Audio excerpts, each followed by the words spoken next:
PM Modi ही रुकवाएंगे रूस Ukraine के बीच की जंग। दुनिया में शांति कायम करने के लिहाज से ये सप्ताह बेहद अहम माना जा रहा है, क्योंकि इस सप्ताह भारत की भूमिका बेहद खास रहने वाली है। दरअसल दोनों देशों के बीच चल रहे युद्ध को विराम देने के फॉर्मूले को भारत में बनाने की तैयारी है। रूस के विदेश मंत्री सेर्गेई लावरोव का अचानक भारत दौरा इसी दिशा में अहम कदम है। लावरोव इस सप्ताह दिल्ली आएंगे, लेकिन दिन तय नहीं हुआ। हालांकि तय है कि उनकी यात्रा इजरायल के पीएम नफ्ताली बेनेट की यात्रा से ठीक पहले होगी। नफ्ताली 2 अप्रैल को भारत पहुंच रहे हैं। दुनिया में शांति कायम करने के लिए सप्ताह बेहद अहम। भारत अंतर्राष्ट्रीय मंच पर लगातार संघर्ष विराम की वकालत कर रहा है। इसके लिए यूएन में एक दिन में 2 प्रस्तावों पर वोटिंग में भारत ने हिस्सा नहीं लिया। एक प्रस्ताव यूक्रेन के पक्ष में था, जबकि दूसरा रूस के पक्ष में। शांति के फॉर्मूले पर विस्तृत बातचीत पर रूस यूक्रेन के बीच भी जारी है। भारत और इजरायल की भूमिका मतभेद के अहम पहलुओं को सुलझाने की है। 25 मार्च को अमेरिका की विदेश उप सचिव विक्टोरिया नुलैंड भी इसी मकसद से भारत आई थीं। क्या दोनों देशों की लड़ाई खत्म कर सकेगा भारत? रूसी विदेश मंत्री से बातचीत के बाद प्रधानमंत्री मोदी नफ्ताली के साथ बात करेंगे। नफ्ताली की यात्रा खत्म होने के बाद मोदी रूसी राष्ट्रपति व्लादिमीर पुतिन और यूक्रेन के राष्ट्रपति व्लादिमीर जेलेंस्की से बात करेंगे। दूसरी ओर नफ्ताली भी यही करेंगे। इससे रूस यूक्रेन के बीच शांति की राह निकलने की उम्मीद जताई जा रही है। भारत के लगातार संपर्क में है यूएन चीफ। यूएन के महासचिव एंटोनियो गुतेरेस ने सोमवार को कहा कि वो रूस यूक्रेन युद्ध को समाप्त करने की दिशा में मध्यस्थता के प्रयासों को लेकर भारत, तुर्की, चीन और इजरायल सहित अन्य देशों के साथ संपर्क में है। पत्रकारों से बातचीत में गुतेरेस ने कहा कि मैं ऐसे कई देशों के साथ करीबी संपर्क में हूं, जो राजनीतिक समाधान के लिए मध्यस्थता के अलग अलग तरीकों का पता लगाने के लिए दोनों पक्षों से बात कर रहे हैं। शांति के रास्ते समाधान निकालने पर जोर दे रहा भारत इस मामले पर अब तक बेहद सधी हुई प्रतिक्रिया देता आया है। इसकी वजह है रूस के साथ उनके पुराने संबंध हैं। नई दिल्ली में इस मामले को लेकर यूएन में हुई वोटिंग में भी भाग नहीं लिया था। हालांकि भारत शांति के रास्ते समाधान निकालने की बात पर जोर देता आ रहा है। भारत ने नहीं की रूस या पुतिन की खुली आलोचना।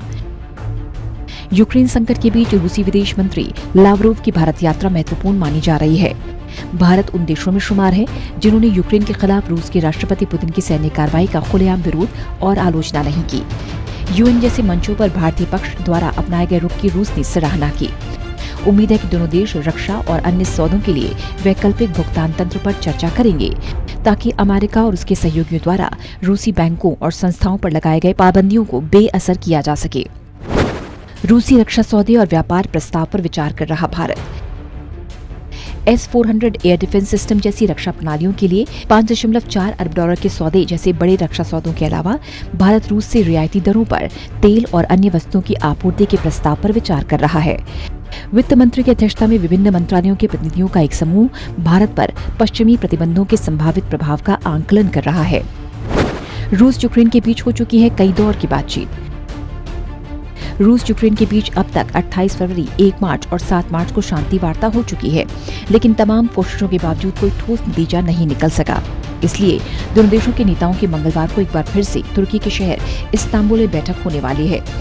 इस दौरान जंग को रोकने को लेकर दोनों देशों के नेता बात कर सकते हैं। जंग खत्म करने के लिए ब्रिटेन ने रूस को ऑफर दिया। ब्रिटेन की तरफ से रूस को एक और ऑफर दिया गया। इसको लेकर ब्रिटेन की विदेश मंत्री लिज ट्रस ने कहा, अगर रूस जंग को खत्म करता है और यूक्रेन से अपनी सेना को वापस बुलाता है, तो ब्रिटेन, रूस और उसकी कंपनियों पर लगे प्रतिबंध हटा दिए जाएंगे।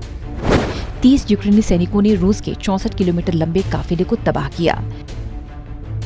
यूक्रेन फोर्सेस की स्पेशल यूनिट ने दावा किया कि उसने कीव की तरफ जा रही रूसी सेना के एक 64 किलोमीटर के काफिले को तबाह कर दिया। यूक्रेनी अखबार के मुताबिक यूक्रेन के 30 सैनिकों की एक विशेष यूनिट ने ड्रोन की मदद से रूसी सैनिकों के एक लंबे काफिले पर एक के बाद एक कई हमले किए, उस काफिले को तबाह कर दिया। G7 के देश रूबल देकर नहीं खरीदेंगे रूस से गैस। G7 ने रूसी गैस के लिए रूबल भुगतान की पुतिन की मांग को खारिज कर दिया। जर्मनी के ऊर्जा मंत्री रॉबर्ट हेबेक ने कहा, G7 के सभी ऊर्जा मंत्री इस बात से सहमत हैं कि रूस से ऊर्जा संसाधन के आयात के लिए रूबल में भुगतान करना मौजूदा अनुबंधों का एक तरफा और स्पष्ट उल्लंघन होगा। रूस के साथ भारत के अच्छे संबंध। भारत के रिश्ते रूस से अच्छे हैं। इसी तरह यूक्रेन के पीछे खड़े अमेरिका से भी भारत की नजदीकियां हैं। मौजूदा वैश्विक परिस्थितियों में रूस और अमेरिका दोनों को ही भारत की जरूरत है। इसलिए विवाद सुलझाने में भारत की भूमिका अहम हो जाती है। वहीं क्वाड में भारत की हिस्सेदारी को लेकर अमेरिका उत्सुक है। भारत इजरायल की भूमिका मानी जा रही अहम।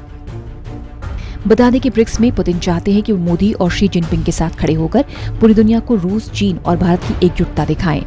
और इजरायल का सबसे नजदीकी दोस्त अमेरिका है। दूसरी ओर यूक्रेन के राष्ट्रपति व्लादिमीर जेलेंस्की यहूदी हैं, जो इजरायल के लिए अहम हैं। नफ्ताली इसलिए पहले से ही मध्यस्थता की पहल कर रही हैं। यूक्रेन में युद्ध खत्म कराने को लेकर भारत पहले से ही कोशिशें कर रहा है। पीएम मोदी ने पिछले 1 महीने में पुतिन और जेलेंस्की के साथ फोन पर 2 बार लंबी बातचीत की। फ्रांसीसी राष्ट्रपति इमैनुअल मैक्रों भी पुतिन और जेलेंस्की से कई बार लंबी बातचीत कर चुके हैं। इसी बीच मैक्रों और मोदी के बीच भी लंबी बातचीत हुई। इन कोशिशों का मकसद युद्ध रोकना ही था। अमेरिका भी चाहता है कि भारत और इजरायल युद्ध रोकने का फॉर्मूला तैयार करें। रूस पीछे नहीं हटा तो तय है तीसरा विश्व युद्ध, जेलेंस्की। हालांकि इस बैठक में भी ठोस फैसले की उम्मीद कम नजर आ रही है, क्योंकि रूस अपनी मांगों पर अड़ा हुआ है, जिसमें नाटो को न्यूट्रल देश रहने को कहा गया। डोनबास रीजन तो आजाद करने की मांग की गई, लेकिन यूक्रेन के राष्ट्रपति जेलेंस्की ने कहा, अगर रूस अस्वीकरण की बात करे तो सुलह संभव नहीं। साथ ही जेलेंस्की ने रूस को धमकी भी दी, अगर रूस ने यूक्रेन से सेना को नहीं हटाया तो तीसरा विश्व युद्ध होना भी तय है। Special desk, total news.